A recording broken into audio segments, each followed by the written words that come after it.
नारायण नारायण श्री राम शरणम मम। तृतीय प्रवचन। भगवान श्री राघवेंद्र महर्षि से पूछते हैं कि आप कृपा करके कोई ऐसा स्थान बताइए जहाँ पर मैं तिनके तथा पत्तों की पर्णकुटी बनाकर श्री सीता जी और लक्ष्मण के साथ निवास कर सकूं। इस प्रश्न का महर्षि ने पहले तो तात्विक उत्तर दिया। उसके पश्चात उन्होंने भगवान राम के प्रश्न में जो निहित संकेत था उसे दृष्टिगत रखकर बड़े विस्तार से इस प्रश्न का उत्तर दिया। महर्षि वाल्मीकि ने कहा, राघवेंद्र, अब मैं तुम्हें वह स्थान बता रहा हूँ जहाँ तुम श्री सीता जी और लक्ष्मण जी के साथ निवास करो। तब जो 14 स्थान उन्होंने भगवान श्री राम के रहने के लिए बताया, ये साधना के विविध पक्षों के रूप में सामने आते हैं। महर्षि वाल्मीकि ने भगवान श्री राम से कहा कि जैसे नदियां अनादिकाल से समुद्र में जाकर मिल रही हैं तथा समुद्र उन नदियों के जल को प्रतिक्षण ग्रहण कर रहा है, किंतु समुद्र ने आज तक कभी नहीं कहा कि बस बस अब बहुत जल हो गया, अब मुझे इसकी आवश्यकता नहीं है। इसी प्रकार जिन भक्त श्रोताओं के कान समुद्र की तरह हैं और आपकी कथाएं विभिन्न नदियों के रूप में उनके श्रवण समुद्र में समाती रहती हैं, पर इतना होने पर भी जिन्हें ऐसा नहीं लगता कि अब हमें कथा सुनने की आवश्यकता नहीं रह गई, प्रभु, ऐसे जो भक्त हैं उनका हृदय आपके रहने के लिए बड़ा ही उपयुक्त है।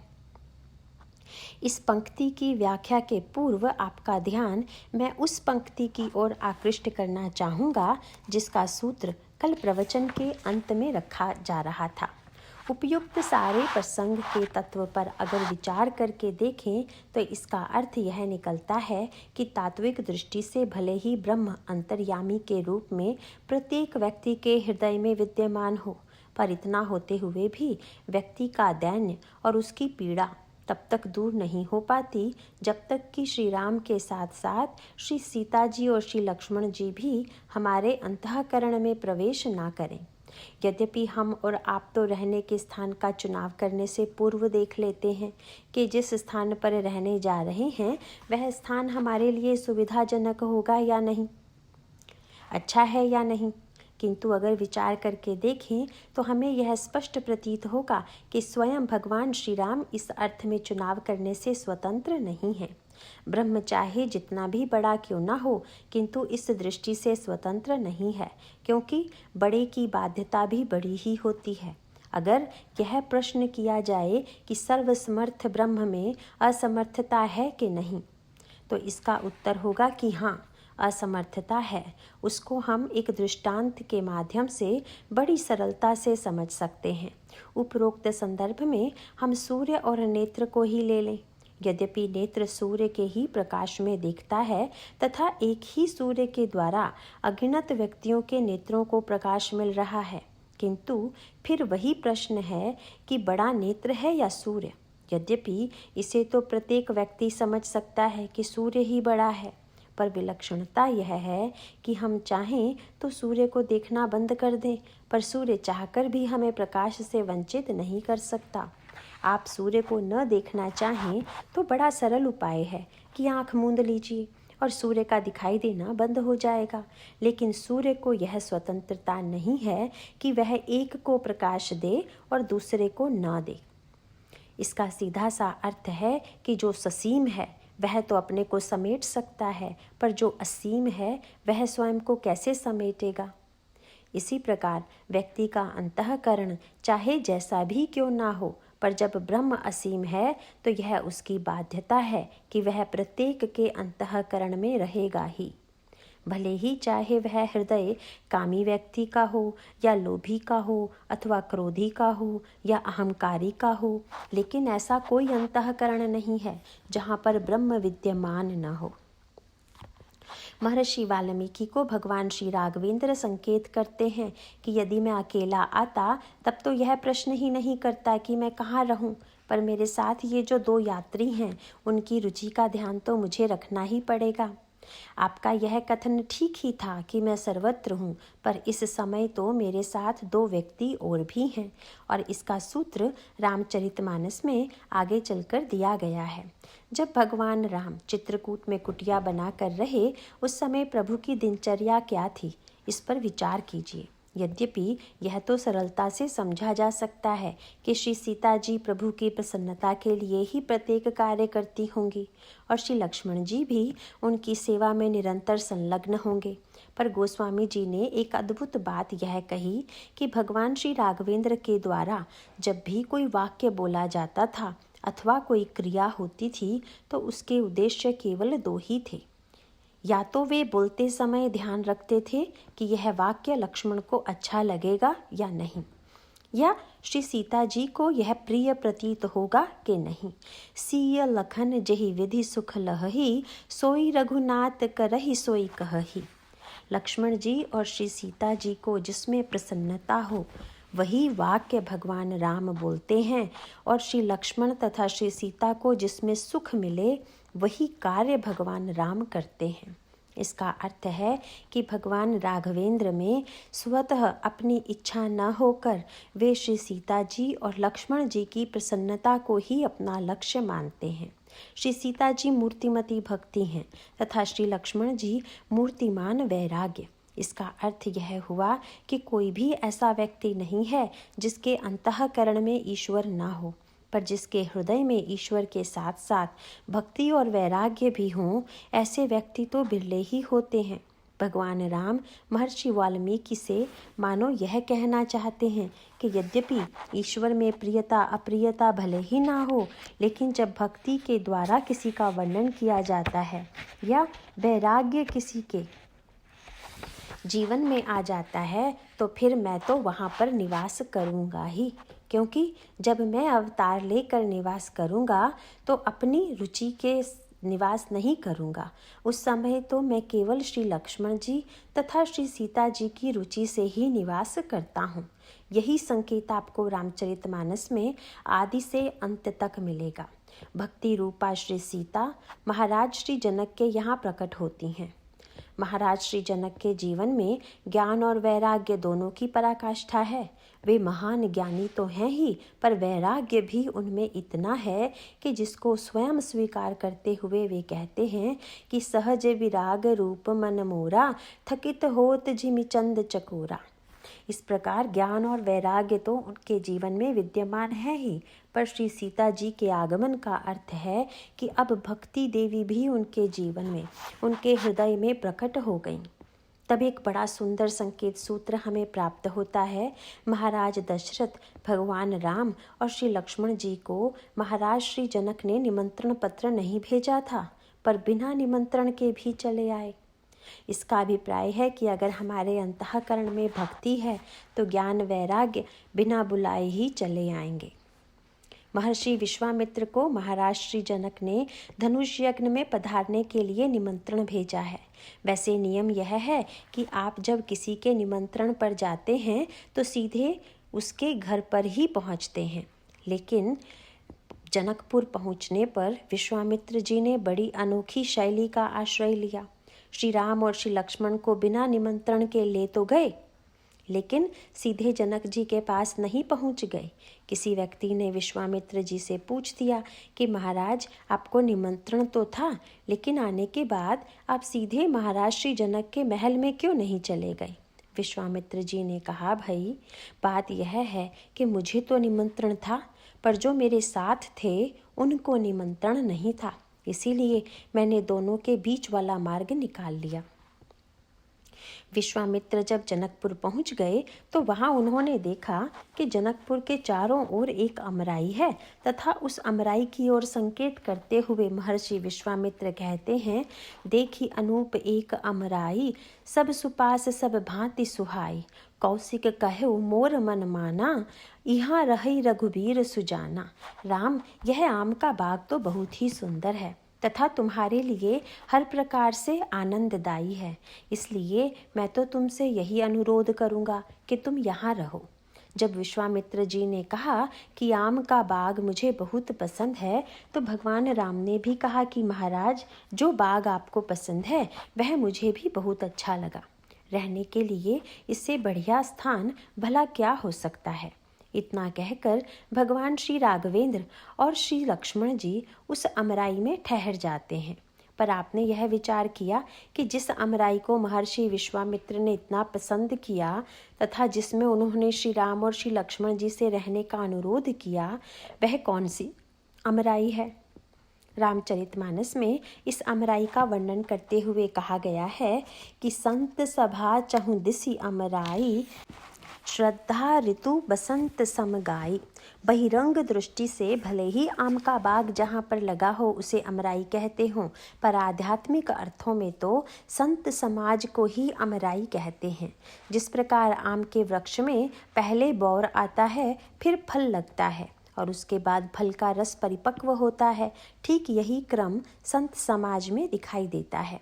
तुलसीदास जी कहते हैं कि आम के वृक्ष में मीठे फल होते हैं। इसे सुनकर अगर कोई व्यक्ति शरद ऋतु में कार्तिक अगहन के महीने में आम के बाग में जाकर फल प्राप्त करना चाहे, तब तो उसे बड़ी निराशा होगी। उसे लगेगा कि इस वाटिका में तो एक भी फल नहीं है। किंतु अगर उसे कोई बुद्धिमान व्यक्ति मिल जाए तो वह यही समझाएगा कि भाई, आम का फल प्राप्त करने के लिए तो आपको प्रतीक्षा करनी पड़ेगी कि पहले बसंत ऋतु आए और उस ऋतु में भी पहले तो वृक्ष में बोर लगेंगे, तत्पश्चात फल। गोस्वामी जी कहते हैं कि ठीक इसी प्रकार के संतों की यह महिमा तो बड़ी लिखी गई है कि संतों के द्वारा व्यक्ति के जीवन में अद्भुत फल की प्राप्ति होती है। लेकिन कई ऐसे व्यक्ति जो बड़े से बड़े संतों के पास जाते हैं, परंतु उनको कोई फल मिलता हुआ नहीं दिखाई देता। किंतु ऐसा होता क्यों है? इसका समाधान देते हुए तुलसीदास जी कहते हैं कि जैसे बिना बसंत ऋतु आम के वृक्ष में बौर और फल लगने की संभावना नहीं है, उसी प्रकार से संत यदि आम का वृक्ष है तो उसके लिए बसंत ऋतु की आवश्यकता है। और यह बसंत है श्रद्धा। श्रद्धा ऋतु बसंत समगाई। इसका अभिप्राय है कि अगर आप श्रद्धा रहित होकर संत के पास जाएंगे तो आपको किसी फल की प्राप्ति नहीं होगी। इसलिए हम जब संत के पास जाएं तो अपने अंतःकरण में श्रद्धा लेकर अवश्य जाएं। श्रद्धा लेकर जाने के बाद भी आम में बौर तो आ गया पर फल अभी नहीं लगा, और फल कब लगेगा इसका उपाय बताते हुए गोस्वामी जी कहते हैं कि जब संत के पास जाएंगे तो संत बताएंगे कि हमें कौन सी साधना करनी है। संत के द्वारा जो साधना बताई जाएगी वही फूल है। समजम नियम फूल। इसका अर्थ है कि हम केवल श्रद्धा लेकर ही न जाएं, अपितु संत जो बतावें उसे जीवन में उतारने की चेष्टा भी करें, और संत के उपदेश को क्रियान्वित करने के पश्चात हमें ज्ञान रूपी फल की प्राप्ति होगी। समजम नियम फूल फल ज्ञाना। इस प्रकार पहले सत्कर्म का फूल लगेगा, फिर ज्ञान का फल लगेगा। पर ज्ञान का फल लगने के बाद भी एक वस्तु बाकी रह गई, और वह अंतिम वस्तु है मिठास। क्योंकि मिठास तो तब आएगी जब आम पक जाएगा। यह मिठास क्या है? इसका उत्तर देते हुए गोस्वामी जी कहते हैं कि भगवान के चरणों में प्रीति ही रस है। समजम नियम फूल फल ज्ञाना, हरिपद रतिरस वेद बखाना। महर्षि विश्वामित्र जब भगवान श्री राम को अमराई में रहने को कहते हैं तो उसमें भी यही क्रम है। वे सीधे ही जनक के भवन में नहीं गए, वरन पहले उन्होंने संत सभा की अमराई में प्रभु को ठहराया। विश्वामित्र जी का तात्पर्य है कि महाराज जनक का नगर भक्ति का नगर है। भगवान भक्ति के नगर में आवें तथा भक्ति के भवन में निवास करें, यह आकांक्षा तो भगवान को होनी चाहिए। लेकिन भक्ति के भवन में भगवान को निवास कराने के लिए उन्हें सत्संग में, संत समाज में ढूंढने जाना पड़ेगा। इसीलिए विश्वामित्र जी कहते हैं कि महाराज, अगर आपको यह अमराई अच्छी लग रही हो तो इसमें रहिए। और भगवान श्री राम विश्वामित्र की आज्ञा को शिरोधार्य करते हुए कहते हैं, महाराज मेरी पसंद वही है जो आपकी पसंद है। प्रभु ने लक्ष्मण जी की ओर देखा, लक्ष्मण जी ने भी उसका अनुमोदन कर दिया। दोनों भाई वहाँ रह जाते हैं। उसके पश्चात महाराज श्री जनक के पास जब यह समाचार पहुंचता है तब वे महर्षि विश्वामित्र का स्वागत करने के लिए आते हैं। जब स्वागत करके विश्वामित्र जी के सहित दोनों भाइयों को महाराज श्री जनक नगर में ले आए तब उनके समक्ष सबसे बड़ा प्रश्न यह आया कि राम लक्ष्मण को ठहराने के लिए कौन सा स्थान उपयुक्त होगा। उस समय उनके विचार में जो स्थान आया उसके संबंध में गोस्वामी जी लिखते हैं, सुंदर सदन सुखद सब काला। सुंदर सदन नाम का एक ऐसा भवन था जो बहुत सुंदर था तथा प्रत्येक ऋतु में वह सुखदायक था। और यह सुंदर कौन था, इसका परिचय देते हुए गोस्वामी जी यह कह चुके हैं कि सिय निवास सुंदर सदन शोभा केमि कही जाति। श्री सीता जी जिस घर में निवास करती हैं वही सुंदर सदन है। महाराज श्री जनक को लगा कि जिस भवन में जानकी जी रहती हैं उसी भवन में श्री राम को ठहराना चाहिए। इसका अर्थ है कि जहाँ पर भक्ति का निवास है वहीं पर भगवान रुकेंगे। इसीलिए गोस्वामी जी कहते हैं, तहाँ बास लई दीन। लई माने उन्होंने सीता जी से कहा, पुत्री अगर तुम अपनी माँ के महल में चली जाओ तथा तुम्हारे महल में श्री राम लक्ष्मण सहित विश्वामित्र जी ठहर जाएं तो तुम्हें कैसा लगेगा। श्री सीता जी ने मौन भाव से बड़ी प्रसन्नता से स्वीकृति दे दी। उसी सुंदर सदन में भगवान श्री राम और लक्ष्मण सहित विश्वामित्र जी को महाराज श्री जनक ने ठहरा दिया। सुंदर सदन कहने का तात्विक अर्थ क्या है? अगर केवल बहिरंग दृष्टि से देखें तो जनकपुर में जितने भवन थे वे सब सुंदर ही थे, क्योंकि गोस्वामी जी ने तो यहाँ तक कहा है कि जनक जी के यहाँ तो ऐसा विचित्र साम्य था कि चाहे सिपाही हो, चाहे मंत्री हो, चाहे सेनापति हो और चाहे महाराज श्री जनक का भवन, लेकिन वे सब के सब भवन बिल्कुल एक तरह से बने हुए थे। सूर सचिव से नप बहु तेरे, नृप ग्रह सरिस सदन सब केरे। जनक महान ज्ञानी थे और ज्ञान की पराकाष्ठा है समत्व। एक दूसरा सूत्र देते हुए गोस्वामी जी ने कहा कि जनकपुर के जितने भी निवासी हैं वे सब तो पुर नर नारी सुभग सुचि संता, धर्मशील ज्ञानी गुणवंता। जनकपुर के समस्त स्त्री पुरुष बड़े सुंदर हैं, संत हैं, धर्मशील हैं, ज्ञानी हैं और बड़े गुणवान हैं। इस प्रकार उन समस्त भवनों में भी एक सबसे अधिक विलक्षणता जिस भवन में है वह श्री सीता जी के निवास का भवन। लेकिन सबसे बड़ा प्रश्न यह है कि किस वस्तु से बना हुआ था यह भवन, कि जिसके लिए जनकपुर में भी सुंदर शब्द लिखा गया और जिसका उत्तर महर्षि वाल्मीकि तथा भगवान राम के बीच जो संवाद हुआ उसमें दिया गया है। महर्षि वाल्मीकि जी ने कहा, राम तुम तो समस्त ब्रह्मांडों के स्वामी हो और यहाँ भी तुम महाराज दशरथ जो अयोध्या के राजा हैं कि यहाँ से आए हो। इसीलिए मैं जानना चाहता हूँ कि कैसे स्थान पर निवास करोगे। भगवान राम ने श्री सीता जी और श्री लक्ष्मण जी की ओर संकेत करते हुए कहा, महाराज इन दोनों को जो स्थान रुचिकर लगे। और भगवान राम ने अपने निवास स्थान को अत्यंत सरल बनाते हुए कहा, महाराज मैं तो पत्ते और तिनके से कुटी बना लूँगा, मैं सोने के ही महल से तो निकाला गया हूँ। इसका अभिप्राय यह है कि ईश्वर को रखने के लिए सोने का महल ही आवश्यक नहीं है। ईश्वर तो तिनके तथा पत्ते की कुटिया को ही इतना प्रिय मानता है कि वह उसी में रहने के लिए प्रस्तुत है। किंतु तिनका और पत्ते में क्या ऐसी विशेषता है जो ईश्वर को इतनी प्रिय है? आइए इस पर थोड़ा विचार करें। जब वृक्ष का पत्ता धीरे धीरे पीला पड़ गया, सूख गया, तो वृक्ष ने उसे त्याग दिया। यही संसार में भी होता है। जब तक व्यक्ति में क्षमता होती है तब तक लोग उसे अपना अपना बताते हैं, पर ज्यों-ज्यों व्यक्ति असमर्थ होता जाता है प्रत्येक व्यक्ति उसका परित्याग करता जाता है। तो पत्ता वह है जिसका वृक्ष ने परित्याग कर दिया, जिसमें असमर्थता की पराकाष्ठा है। यहाँ जो तिनका है, घास है, वह संसार में सबसे तुच्छ है। चैतन्य महाप्रभु से जब पूछा गया कि भक्त का लक्षण क्या होना चाहिए, उन्होंने कहा कि तृणस्यापि सनिचेन तरोरपि सहिष्णुना।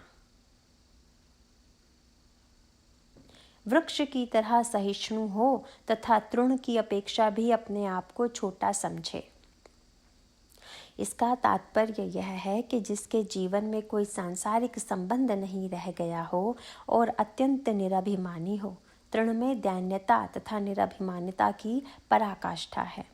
किसी पर आप पैर रख दें तो वह बुरा मान जाएगा, लेकिन आप सब इतने श्रोता दूब पर पैर रखकर बैठे हुए हैं, पर घास तो सम्मान पूर्वक सबके चरणों को चूमती है, सबको अपनी गोद में स्थान देती है।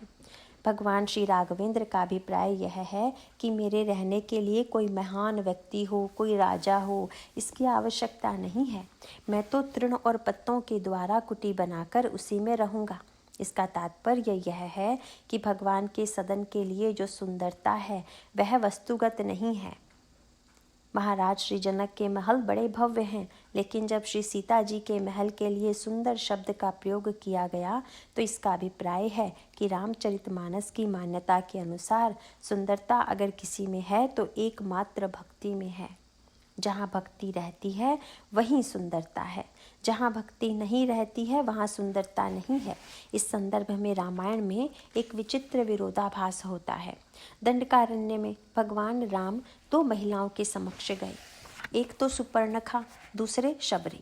सुपर्णखा भगवान राम के पास चल कर आई तथा शबरी जी के पास भगवान राम स्वयं चल कर गए। सुपर्णखा अपने को सजा धजा कर सामने लाती है। अपनी सुंदरता के गीत गाते हुए वह दावा करती है कि नमो सम नारी, किंतु भगवान श्री राघवेंद्र ने इसका उत्तर बहुत ही बढ़िया रूप में दिया। वर्णन आता है कि सुपर्णखा का वाक्य सुनकर भगवान राम ने श्री सीता जी की ओर देखा। सीत ही चितई कही प्रभु बाता। श्री सीता जी की ओर देखने पर पीछे प्रभु का अभिप्राय था कि मुझे तो इसके रूप में ऐसी सुंदरता मिल गई है कि जिसको पाकर अब दूसरी सुंदरता की ओर देखने की आवश्यकता ही नहीं है। भगवान को पाने का अधिकार तो प्रत्येक व्यक्ति को है।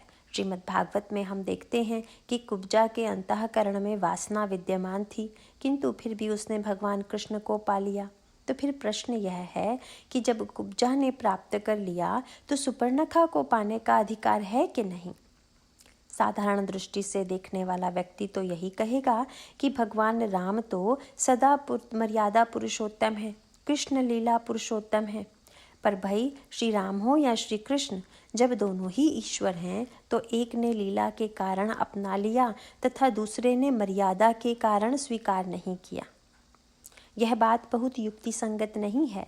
इन दोनों कार्यों के पीछे मूल तत्व यह है कि यद्यपि सुपर्णखा भी कुरूप है और कुब्जा भी कुरूप है, पर इतना होते हुए भी यह अंतर अवश्य है कि कुब्जा जैसी थी उसी रूप में भगवान के सामने आ गई, लेकिन सुपर्णखा भगवान राम के सामने अपने आप को सुंदर बनाकर आई, मानो उसने कपट को ही सौंदर्य मान लिया। आप जानते हैं ईश्वर को वही प्रिय है, नवम सरल सब सन चले ही ना। भक्ति में होती है सरलता और निश्चलता, पर सुपर्णखा आती है कपट रूप लेकर, और कुब्जा चाहे कुरूप हो चाहे टेढ़ी हो, पर वह उसी रूप में प्रभु के सामने आती है। श्रीमद् भागवत में वर्णन आता है कि कुब्जा के हाथ में अंगराग का पात्र था। अंगराग प्राचीन काल में सुगंधि और सौंदर्य के लिए विविध प्रकार के उपादानों को पीस कर तैयार किया जाता था, जिसको विशिष्ट लोग ही लगाया करते थे। अंगराग का पात्र लेकर कुब्जा कंस के महल की ओर जा रही थी, पर बीच में मिल गए भगवान श्री कृष्ण। भगवान कृष्ण ने कुब्जा को सुंदरी कहकर संबोधित किया, लेकिन भगवान राम सुपर्णखा को एक बार भी सुंदरी नहीं कहते। हाँ, लक्ष्मण जी ने अवश्य उसे सुंदरी कहा, पर वह भी उनकी व्यंग्यात्मक भाषा थी। इसकी चर्चा हम आगे चलकर करेंगे। भगवान श्री कृष्ण ने कुब्जा से पूछा, सुंदरी, क्या तुम यह अंगराग मुझे दे सकती हो? इस पर वह इतनी मुक्त हुई कि उसने कहा, महाराज, आपसे बढ़कर इस अंगराग का पात्र कौन होगा? इसका सीधा सा अभिप्राय है कि कुब्जा उस जीव की भांति है जिसमें कुरूपता है और जिसके हाथ के पात्र में अंगराग है। यद्यपि वह भौतिक अंगराग था, पर अगर विचार करके देखें तो हमारे जीवन का जो राग है वस्तुतः वही अंगराग है। वह राग कंस की ओर जा रहा था, संसार की ओर जा रहा था, पर भगवान ने पूछा, क्या तुम यह राग मुझे दे सकती हो? कुब्जा की विशेषता यह है कि वह इस सत्य को समझ गई कि भगवान से बढ़कर इस राग का कोई अधिकारी नहीं है, क्योंकि अगर राग ही अर्पित करना है तो कंस को क्यों भगवान को अर्पित किया जाए। वर्णन आता है कि भगवान ने उस अंगराग को लगाकर कुब्जा से कहा कि भले ही तुम शरीर से टेढ़ी दिखाई देती हो पर मन से सरल हो। इतना कहकर भगवान उसे सुंदरी के रूप में बदल देते हैं। इसका अभिप्राय है कि जीव में चाहे जितनी भी कमी क्यों ना हो, पर अगर हम अपनी कमी को भगवान के समक्ष प्रकट कर देते हैं और हमारे अंतःकरण में भक्ति के रूप में सरलता का गुण आ जाता है, तो भगवान कहते हैं कि अब तुम चिंता मत करो, क्योंकि तुम्हारा काम है मेरे पास आना और उसके पश्चात तुम्हें सुंदर बनाना तो मेरा कार्य है। रामायण में वर्णन आता है कि जब हनुमान जी प्रभु से मिले तो हनुमान जी ने प्रभु ने कहा, ब्राह्मण देवता अपनी तो कथा सुनाइए। प्रभु का वाक्य सुनकर हनुमान जी ने कहा, महाराज एक हूँ मैं मंद मोह बस कुटिल हृदय अज्ञान। मैं मंद हूँ, मोहवश हूँ, मैं कुटिल हूँ और अज्ञानी हूँ। किंतु हनुमान जी का वाक्य सुनकर प्रभु ने हंसते हुए कहा, ब्राह्मण देवता आज तक तो मैंने किसी कुटिल व्यक्ति को अपने आप को कुटिल कहते नहीं सुना, बल्कि कुटिल तो यह चेष्टा करता है कि उसकी कुटिलता कोई जान ना ले। आप अपने को कुटिल कह रहे हैं, पर इस कुटिलता से तो आपको कष्ट हो रहा होगा। अच्छा यह बताइए कि आपको मंद होने से अधिक कष्ट है कि मोहवश से, कि कुटिल हृदय से अथवा अज्ञान से? हनुमान जी ने कहा, महाराज मुझे चारों का दुख नहीं है। अच्छा तो फिर लगता है कि दुख है ही नहीं आप में। उन्होंने कहा, महाराज दुख तो बहुत बड़ा है। प्रभु ने जानना चाहा कि जब चारों दुख नहीं हैं तो तुम दुखी क्यों हो? हनुमान जी ने कहा, महाराज इन चारों ने भी मुझे उतना दुख नहीं दिया जितना आपने दे दिया। भगवान ने कहा, हनुमान मैंने क्या दुख दे दिया? हनुमान जी बोले, प्रभु आपने जो पूछा कि ब्राह्मण देवता आप कौन हैं, इसने तो मुझे महान कष्ट दिया है। इसीलिए मैं तो आपको यही उलाहना दूंगा कि यद्यपि यह सही है कि एक मैं मंद मोह बस कुटिल हृदय अज्ञान, लेकिन इतना होते हुए भी पुनि प्रभु मोहि बिसारयो। महाराज आपने भी मुझे भुला दिया। प्रभु जीवन में कितनी भी कमी क्यों ना हो, पर यदि ईश्वर जीव को याद रखेगा तो जीव की सारी कमी दूर हो जाएगी। अगर कहीं ईश्वर ही भूल जाएगा तो फिर बेचारे जीव की कमी दूर होने की क्या कोई संभावना है? प्रभु आप मुझसे परिचय पूछ रहे हैं, इसका अर्थ तो यही है कि आप मुझे भूल गए। उसके पश्चात जब भगवान ने श्री हनुमान जी का नाम लेकर पुकारा तो हनुमान जी प्रसन्न हो गए। उनका तात्पर्य था कि वैसे तो लगता था कि आप भूल गए, पर जब आपने याद कर लिया तो अब मेरे जीवन में अनुकूलता आ गई। अब मेरे अंतःकरण का सारा शूल दूर हो गया। देखी पवन सुत पति अनुकूला, हृदय हर्ष बीती सब सूला। कुब्जा भले ही शरीर की दृष्टि से कुरूप रही हो और उसका राग आज तक संसार की ओर रहा हो, लेकिन जब उसने अपना राग भगवान के समक्ष प्रस्तुत कर दिया, अपने टेढ़ेपन को भगवान के सामने रख दिया, तब वे उसे सुंदर बनाकर स्वीकार कर लेते हैं। यह मानो भगवान की करुणा है। दंडकारण्य में सुपर्णखा मन के सौंदर्य के स्थान पर जब शरीर की नकली सुंदरता दिखाकर भगवान को आकृष्ट करने की चेष्टा करती है, तब वे उसकी ओर दृष्टि उठाकर भी नहीं देखते।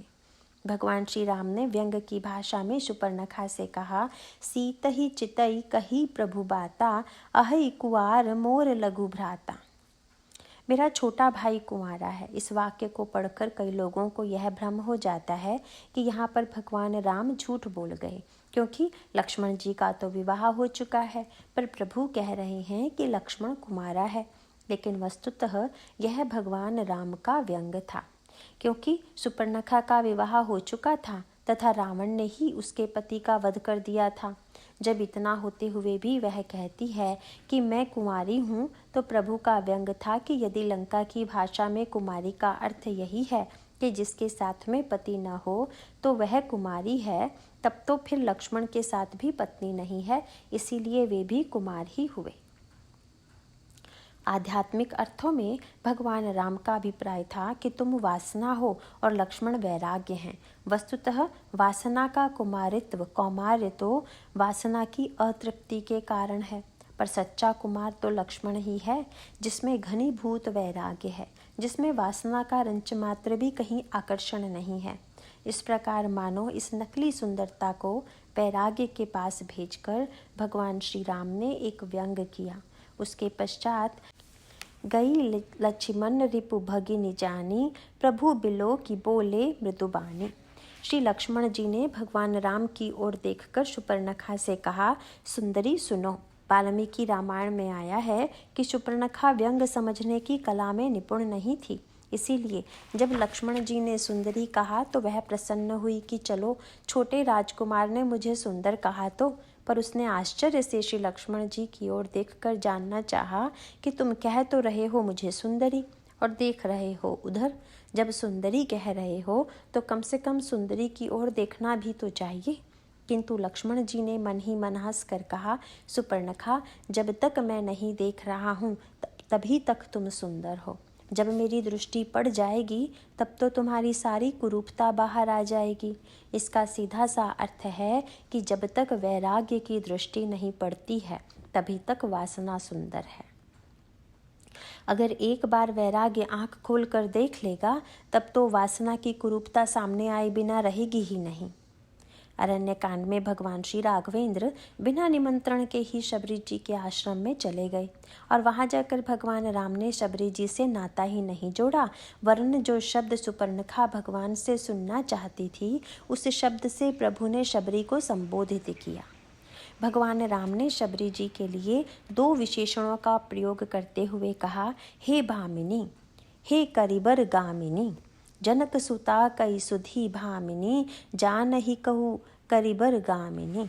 बहिरंग दृष्टि से देखने पर यह शब्द बड़े अटपटे लगते हैं, क्योंकि शबरी जी बड़ी अवस्था की हैं, उनका शरीर शिथिल है। यह हाथी की चाल वाली उपमा तो युवतियों के संदर्भ में दी जाती है, किसी बूढ़ी महिला के संदर्भ में तो नहीं दी जाती। भगवान राम अगर चाहते तो उनके लिए भक्तिमती शबरी अथवा अन्य किसी सम्मान युक्त शब्द से संबोधित कर सकते थे, पर भगवान राम के द्वारा जब भामिनी और गजगामिनी आदि शब्दों का प्रयोग किया जाता है तो उसके पीछे प्रभु का तात्पर्य यही है कि शबरी, मुझे तो सच्ची सुंदरता तुम में ही दिखाई दे रही है। शबरी की चाल सचमुच श्रेष्ठ है, क्योंकि जो चाल, जो गति हमें ईश्वर के सम्मुख ले जाए, उससे बढ़कर तो श्रेष्ठ गति कोई नहीं हो सकती। गजगामिनी वह नहीं है जो वासना की ओर जा रही है, अपितु गजगामिनी वह है जिसके चरण भगवान की दिशा में बढ़ रहे हैं। भगवान का अभिप्राय था कि वास्तविक सौंदर्य भक्ति में है, वासना में नहीं। भक्ति का बहिरंग रूप चाहे जैसा भी क्यों ना हो, पर वही मेरी आंखों में सुंदर है। गोस्वामी जी कहते हैं कि भगवान महाराज श्री जनक ने श्री सीता जी से उनका भवन लिया और उस भवन की विशेषता का वर्णन करते हुए वे कहते हैं, सुंदर सदन सुखद सब काला, जो प्रत्येक काल में सुखद है। कई मकान ऐसे होते हैं जो गर्मी में आरामदेह हैं पर जाड़े में दुख देते हैं, और कई जाड़े में सुखद होते हैं पर गर्मी में उनमें कष्ट होता है। पर भक्ति देवी का भवन ऐसा बना हुआ था जो सब ऋतुओं में सुख देने वाला था। भक्ति के पास ऐसे कक्ष हैं जो हर ऋतु में सुविधा प्रदान करते हैं। भक्तों के जीवन का जो वियोग है वही ऊष्मा है और मिलन की अनुभूति ही शीतलता है। भक्त के लिए जीवन में एक और अनोखी सी बात यह है कि अन्यत्र या तो मिलन होगा या विरह, पर भक्ति की विशेषता यह है कि उसमें मिलन और विरह दोनों एक साथ हो सकते हैं।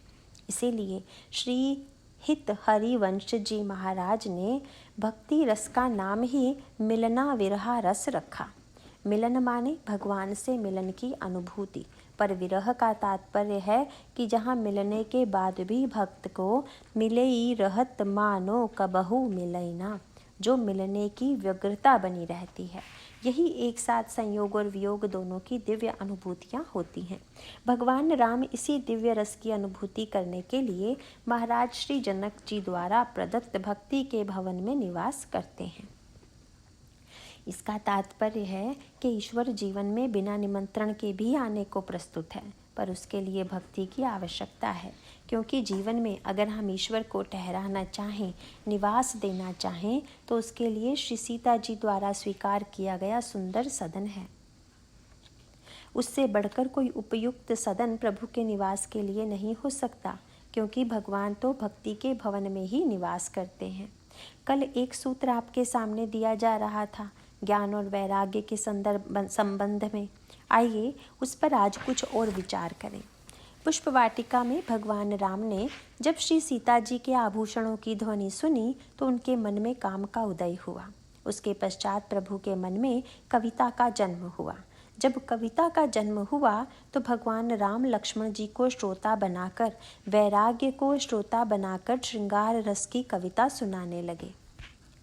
वैसे प्रभु का यह चुनाव बड़ा विचित्र था, क्योंकि श्रृंगार की कविता तो किसी रागी व्यक्ति को सुनानी चाहिए, पर प्रभु ने सबसे बड़े विरागी से कहा, लक्ष्मण तुमने यह ध्वनि सुनी?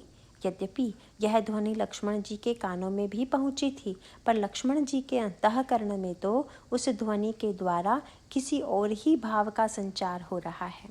वे तो श्री सीता जी के चरणों के आभूषणों की ध्वनि सुनकर ऐसा अनुभव कर रहे हैं कि मानो वेद की ऋचाएं ही निरंतर प्रवाहित हो रही हैं।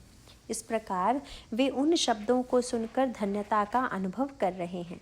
पर प्रभु के हृदय में तो राग का उदय हो गया। अपनी कविता सुनाते हुए भगवान राम ने श्री लक्ष्मण जी से कहा, मानहु मदन दुंदुभि दीन्ही, मनसा विश्व विजय कह कीन्ही। लक्ष्मण, मुझे तो ऐसा लगता है कि कामदेव संसार को जीतने का संकल्प लेकर बाजा बजाता हुआ आ रहा है। उसने सोचा होगा कि अलग अलग लोगों को हराने के स्थान पर अगर राम को हरा दें तो सब हार जाएंगे, क्योंकि राम तो विश्व रूप हैं। किंतु प्रभु का वाक्य सुनकर लक्ष्मण जी बोले बिल्कुल नहीं। भगवान ने बड़े आश्चर्य से लक्ष्मण जी की ओर देखकर कहा कि काम बाजा बजाता हुआ आक्रमण करने आ रहा है और तुम वैराग्य होकर भी चुप हो।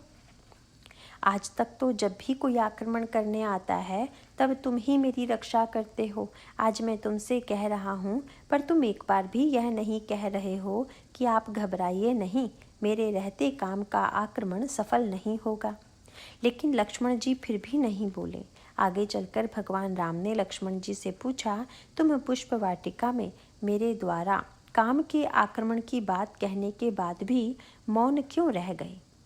लक्ष्मण जी ने कहा, महाराज, अगर वह सांसारिक काम होता तथा संसार का आश्रय लेकर आता तब तो मैं उससे लड़ता, लेकिन काम जब श्री सीता जी के चरणों का, भक्ति देवी के चरणों का आश्रय लेकर आया है, तब तो वैराग्य की नहीं राग की आवश्यकता है।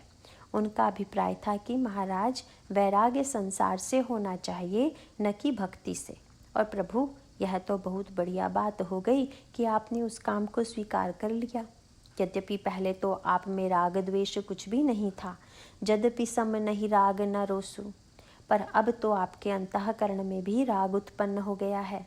इसका अर्थ है कि वैराग्य सर्वत्र वैराग्य करने के लिए नहीं, बल्कि संसार से वैराग्य करके भक्ति और भगवान से राग करने के लिए है। इसलिए रामायण में यह विशेष शब्द कहा गया है कि जही लागी बिरागी अति अनुरागी, विगत मोह मुनि वृंदा।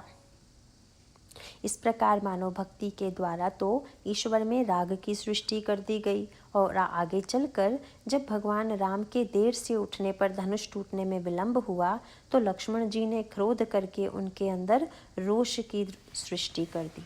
भगवान राम ने श्री लक्ष्मण से पूछा, लक्ष्मण, मेरी भुजा का सूर्य निकलने से तो तुम्हें बड़ी प्रसन्नता हुई होगी, क्योंकि इससे पूर्ण वर्णन आता है कि लक्ष्मण जी ने भगवान राम की भुजा की तुलना सूर्य से करते हुए कहा था कि रवि निज उदय ब्याज रघुराया, प्रभु प्रताप सब नृपन दिखाया, तव भुज बल महिमा उदघाटी, प्रगति धनु विघटन परिपाटी। प्रभु, आपकी भुजा का सूर्य जब उदित होगा तो धनुष का अंधकार दूर हो जाएगा, जब धनुष टूट गया तो प्रभु ने विनोद करते हुए कहा, लक्ष्मण, सूर्य के उदय से अंधकार दूर हो गया, अब तो तुम्हें संतोष है ना? परंतु लक्ष्मण जी थोड़ा उलाहना देते हुए बोले, महाराज, सूर्य का उदय तो हुआ पर थोड़ी देर से उदय हुआ, अगर और जल्दी उदित हो जाता तो अच्छा रहता। प्रभु ने हंसकर कहा, लक्ष्मण, इसमें मेरा दोष नहीं है, क्योंकि सूर्य ऐसे उदित नहीं होता, बल्कि पहले पूर्व दिशा में लाली उत्पन्न होती है, तब सूर्य निकलता है। जब तक तुम्हारे क्रोध की लाली प्रकट नहीं होती, तब तक मेरी भुजा का सूर्य भला कैसे प्रकट होता? इसीलिए देर तो तुम्हारे क्रोध करने में हुई थी। इन तीनों के द्वारा जनकपुर में अब परिपूर्णता आ गई।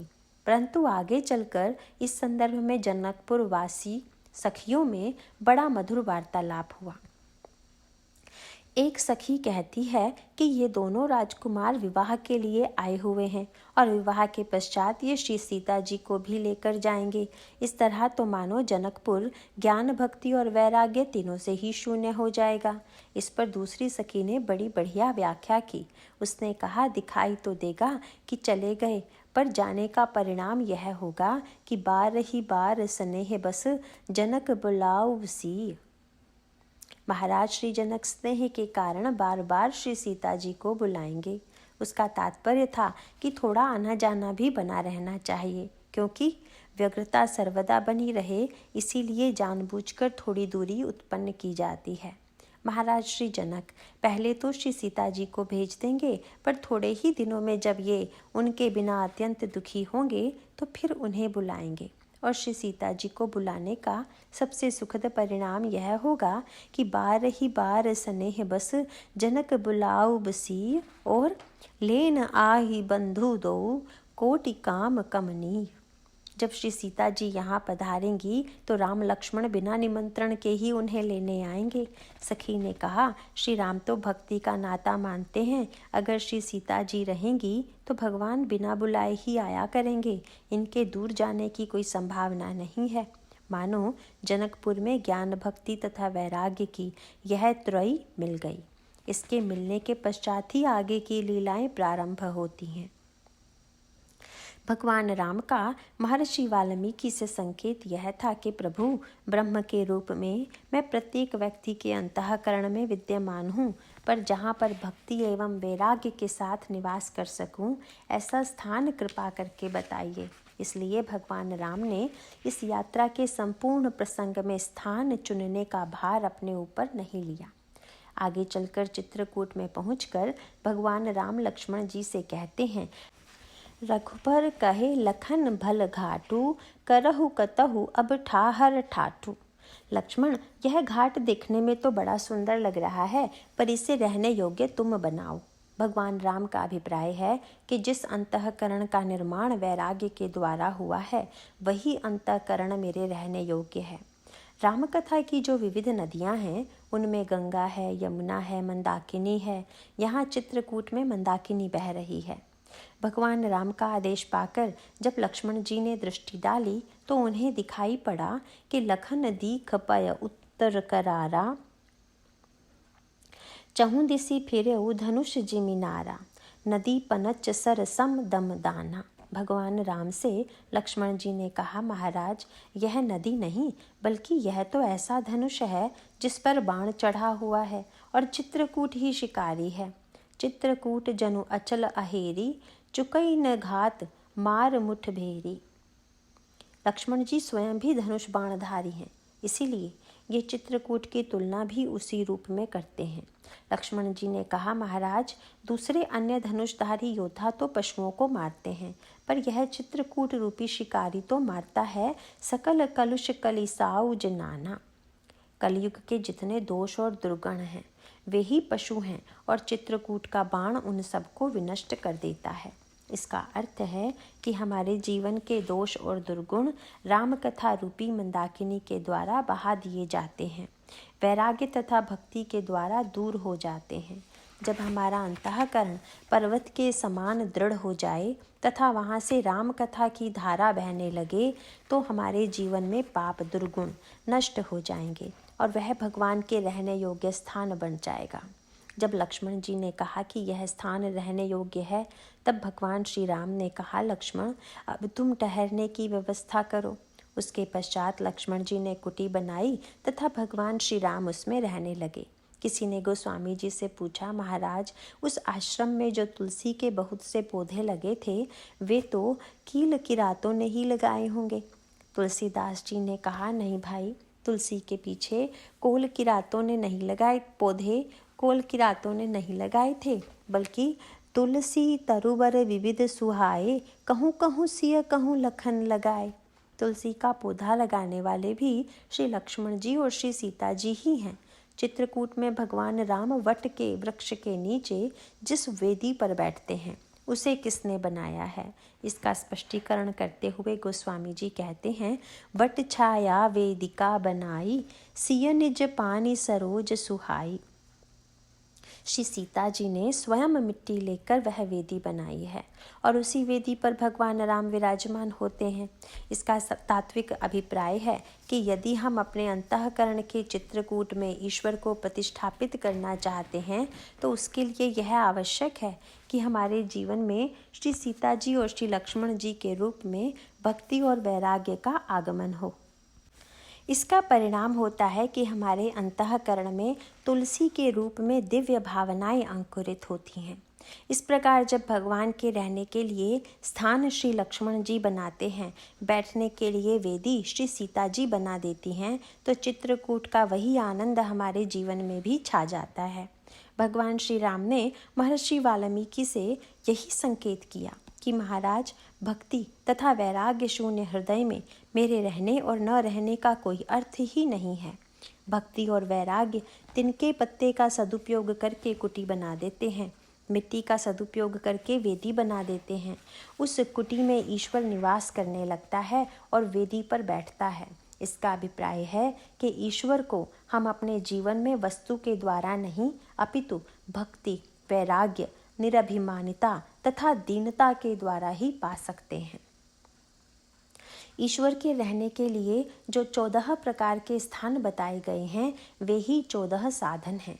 जैसे आपको अगर बहुत से व्यक्तियों की सिफारिश करनी हो तो उसमें यह देखना होता है कि पहला नाम किसका दें। इसी प्रकार महर्षि वाल्मीकि ने 14 व्यक्तियों के हृदय से भगवान को रहने के लिए कहा। वे कहते हैं कि नेत्र के माध्यम से जो रूप देखते हैं उनके हृदय में भी रहिए, जो तीर्थ यात्रा में जाते हैं उनके हृदय में भी रहें। पर उनका पक्षपात तब प्रकट हो गया कि जब उन्होंने सबसे पहला स्थान बताते हुए कहा कि जिनके श्रवण समुद्र समाना, जिनके कान समुद्र की तरह हैं तथा आपकी कथा सुनने के लिए निरंतर लालायित रहते हैं, आप उनके हृदय में निवास कीजिए। मानो कथा श्रोताओं के प्रति उनके मन में पक्षपात है। इसका सरल सा कारण यह है कि महर्षि वाल्मीकि रामायण के रचयिता हैं और भाई वक्ता को तो श्रोता ही चाहिए। इसीलिए उन्होंने कहा कि हम अपने श्रोता के हृदय में भगवान को पहले बैठा दें, अन्यों के हृदय में इसके बाद बैठावेंगे। तो भाई कल से हम लोग भगवान को अपने हृदय में बैठाने की चेष्टा करेंगे। आज इतना ही। नारायण नारायण।